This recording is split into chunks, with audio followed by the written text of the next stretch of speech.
Good morning, folksies.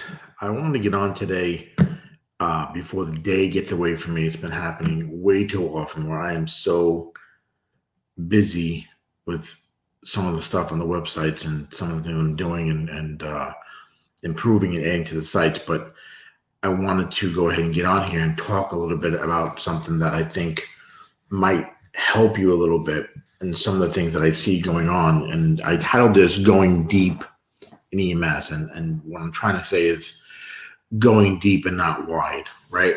And this is going to, I think, help you in a few different ways. Okay.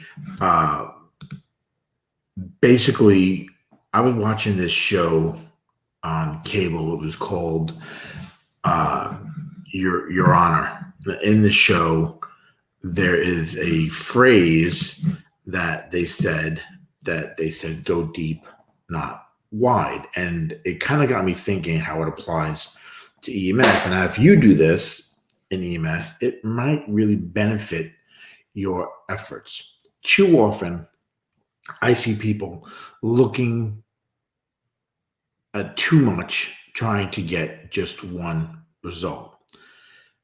One of those things, and just for an example, is EKGs, understanding EKGs, right? Instead of going deep, like really grasping the P wave, is it inverted? Is it rounded? The QRS complex, is it wide? Is it narrow? Is it fast? Stuff like that. They want to get deep into the 12 lead, right-sided EKGs, axis deviations, Osborne waves, things like that. Now, don't get me wrong, that stuff is super important too, right? But when you're starting out and you're looking to get a really firm grasp on a subject, my suggestion is to focus, right? Go deep is going to be more beneficial to you.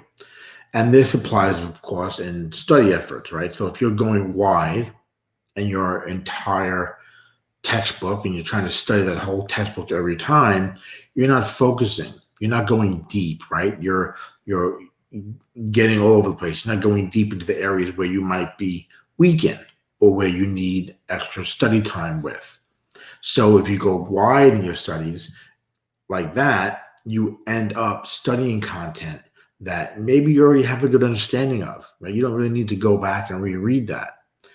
But if you go deeper into areas that you're struggling with, I think you're going to find you can master those areas faster and, believe it or not, even get better at topics that you already know. Because as we know in EMS, a lot of topics, a lot of subjects are all interconnected, right? So I hope this makes sense, guys. I want to make this really quick this morning, right? We're all busy. It's getting ready towards the weekend.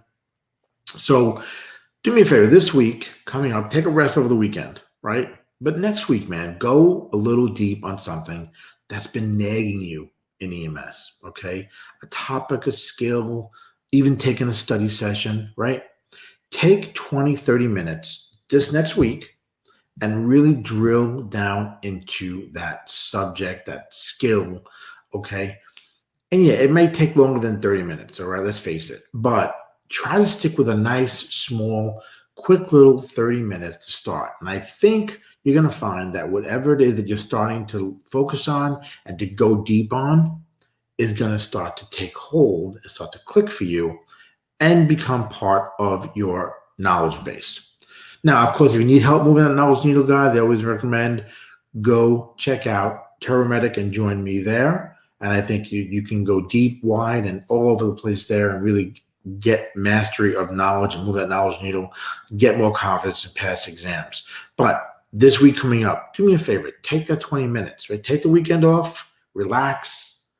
But this week coming up, start Monday, take a day during the week and do that. Go deep. Let me know if that helps. If you find that maybe something clicked in that 20 and 30 minutes for you that you were having trouble with before because you were going too wide on it. Okay, too wide on it, right? All right, guys, I'm gonna end it there. As always, I'm Jim Hoffman from Turomedic. Any questions, comments, send them over to me. You can private message me if you want. You can send me an email at jhoff@emsseo.com, and I will love to go ahead and answer any questions that you might have. All right, guys, that's it. As always, I'm Jim Hoffman. Stay safe.